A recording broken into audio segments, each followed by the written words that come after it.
নমস্কার বন্ধুরা, মালতী কিচেনে তোমাদের সবাইকে স্বাগত। দেখো, আজ আমি চিকেন রান্না করতে গিয়ে কক রান্না করলাম। তো বন্ধুরা, এই দেখো, আমি চিকেন আনতে গেছি বাজারে, আমি নিজেই নিয়ে এসেছি। এখন দেখি কাটার পরে দেখি ডিম বেরোচ্ছে।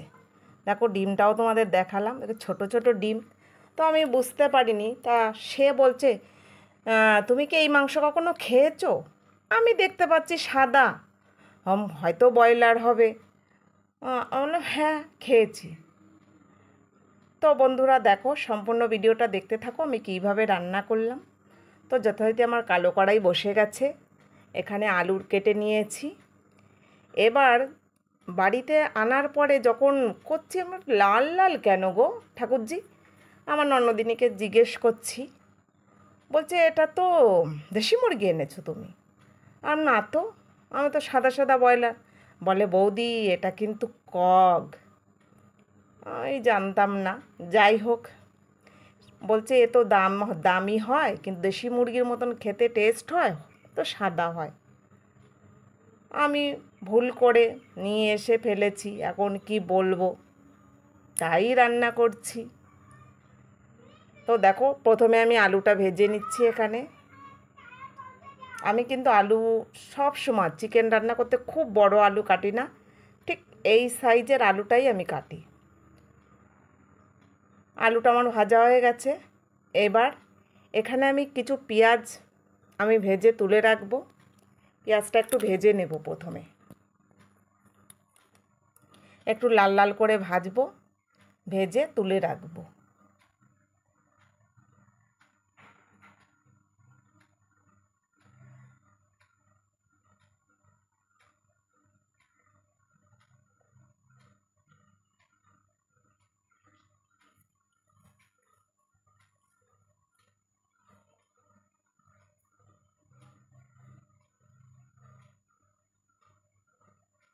এই দেখো, তেলটা এবার ছেঁকে নেব একটু। আর এই মাংসটা আমার ছেলে পছন্দ করে না, ও সমানে বলছে পিসি এসছে, কী খাওয়াবে কী খাওয়াবে, ভালো ভালো মাছ আনা হচ্ছে, কিন্তু ও পছন্দ করছে না। এবার আমি গরম মশলা তেজপাতা দিয়ে দিলাম, পেঁয়াজটা তুলে নিয়েছি, একটু পেঁয়াজও রয়ে গেছে। এবার এখানে গ্রেট করা পেঁয়াজ আমি দিয়ে দিয়েছি। আর ওই যে একটু একটু পেঁয়াজ রয়ে গেছে না, ওই পেঁয়াজটা থাকলে কোনো অসুবিধা নেই, একটা গন্ধ বেরোবে, সুন্দর ভালো লাগবে।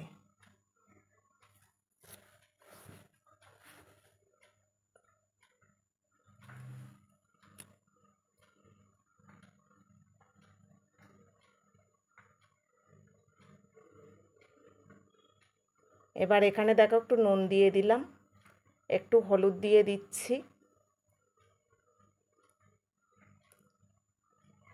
এবার একটু নেড়ে নেব।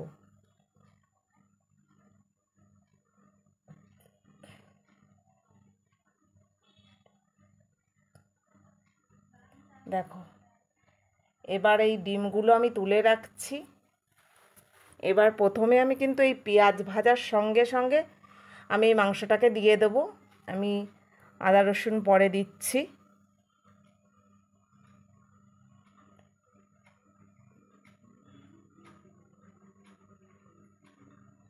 তো এখানে প্রথমে মাংসটা আমি দিয়ে দিলাম।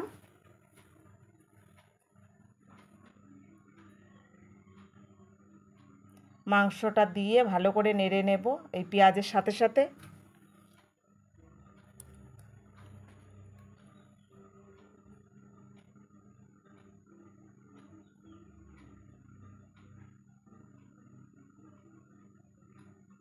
একটু ভালো করে নেড়ে নেব যাতে মাংসটা একটু নাড়াচাড়া হয়। এবার এখানে দেখো, আদা রসুন জিরে লঙ্কা একসঙ্গে বাটা ছিল, এই বাটা মশলা ফ্রিজে ছিল, আমি ওটাকেই দিয়ে দিচ্ছি পরিমাণ মতো। আমি সবসময় বেশি করে বেটে একসঙ্গে স্টোর করে রেখে দিই, কারণ একসঙ্গে এই একটু একটু বাটা আমার ঠিক পছন্দ হয় না, একটু বেশি করে বেটে ফ্রিজে রেখে দিই।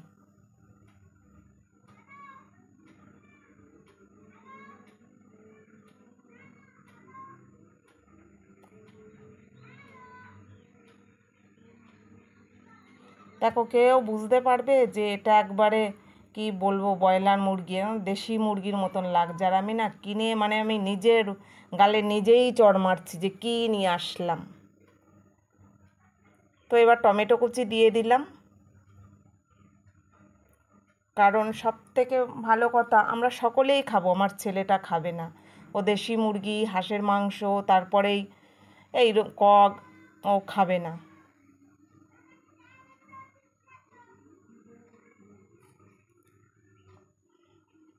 দেখো গরম গরম ধোঁয়া উঠছে এত।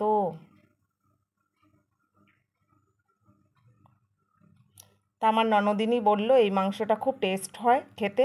আমি আগে কোনো দিন খাইনি, যাই হোক আজকে খাবো।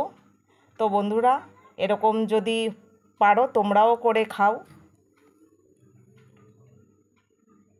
এবার ওপর থেকে ডিমগুলো দিয়ে দিচ্ছি।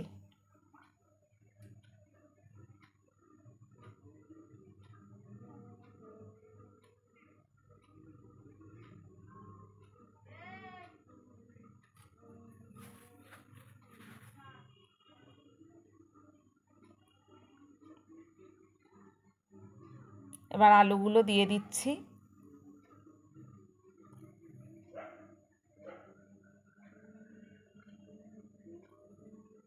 আলুটা দিয়ে একটু ভালো করে কষিয়ে নেব।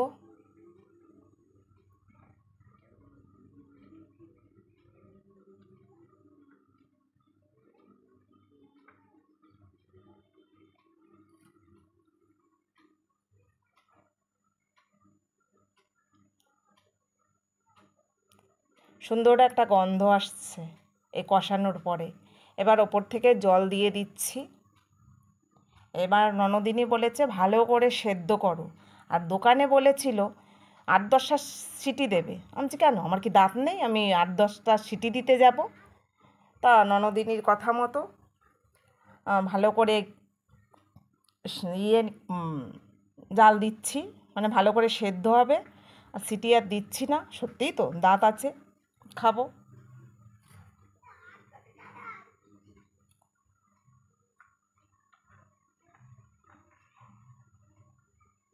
এবার ওপর থেকে দেখো এই যে পেঁয়াজ ভাজার যে গোল্লা মতন একটা হয়েছিল ওটা দিয়ে দিলাম।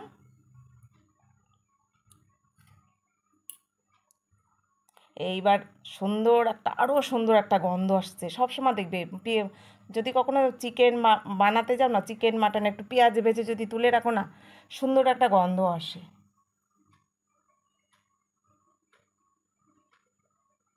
দেখো যা সুন্দর লাগছে।